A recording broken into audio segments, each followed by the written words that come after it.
தமிழ்நாட்டில் 11ஆம் வகுப்பு பயிலும் மாணவ மாணவிகளுக்கு பிற்படுத்தப்பட்டோர் நல இயக்கம் சார்பில் இலவச மிதிவண்டிகள் வழங்கப்பட்டு வருகின்றன. தற்போதைய அரசானது பல்வேறு நவீன வசதிகளுடன் கூடிய மிதிவண்டிகள் வழங்கப்படும் என அறிவித்திருந்த நிலையில் அவற்றை கொள்முதல் செய்வதற்கான மின் ஒப்பந்தம் தற்போது கோரப்பட்டுள்ளது. மிதிவண்டிகளின் எண்ணிக்கையின் விவரம்: மாணவர்கள் 2,37,133 பேர், மாணவிகள் 2,95,255 பேர், மொத்தமாக 5,32,388 பேர். இந்த மொத்த மாணவர்களுக்கும் நவீன மிதிவண்டிகளுடன் தலைக்கவசம் மற்றும் தண்ணீர் பாட்டில்களையும் சேர்த்து கொள்முதல் செய்ய இந்த இணைய வழி ஒப்பந்தம் கோரப்பட்டுள்ளது.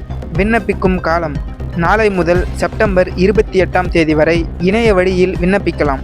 மாதிரி மிதிவண்டிகள் சமர்ப்பித்தல்: செப்டம்பர் 28ஆம் தேதி சென்னை எழிலகத்தில் உள்ள பிற்படுத்தப்பட்டோர் நல இயக்கத்தில் நடைபெறும் ஏலத்தில் பங்கேற்பாளர்கள் மாதிரி மிதிவண்டிகளை காண்பிக்க வேண்டும்.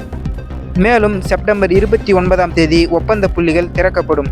கொள்முதல் ஆணை பெறப்பட்ட நாளிலிருந்து 150 நாட்களுக்குள் மிதிவண்டிகள், தலைக்கவசம் மற்றும் தண்ணீர் பாட்டில்கள் முழுமையாக விநியோகிக்கப்பட்டு ஒப்படைக்கப்பட வேண்டும்.